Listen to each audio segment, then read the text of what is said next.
রমজান মাস হল আত্মশুদ্ধি ও আধ্যাত্মিক উন্নতির মাস। এ মাসে আমরা শুধু ক্ষুধা ও পিপাসায় কষ্ট সহ্য করি না, বরং আমাদের অভ্যন্তরীণ দোষ ত্রুটিগুলো পরিশুদ্ধ করার চেষ্টা করি। প্রতিদিন ইফতারের পর বা রাতের কোনো এক সময় কিছুক্ষণ একান্তে বসে নিজের দিনের কাজকর্ম, কথাবার্তা ও আচরণ নিয়ে আমরা চিন্তা করতে পারি, নিজের ভুলগুলো চিহ্নিত করতে পারি এবং সেগুলো সংশোধনের জন্য দোয়া ও সংকল্প করতে পারি।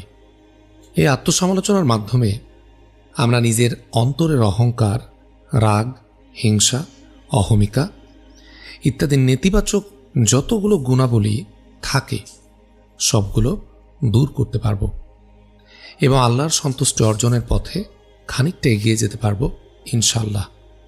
আসুন এভাবে রমজানকে আত্মশুদ্ধি ও আধ্যাত্মিক উন্নতির মাস হিসেবে কাজে লাগাই।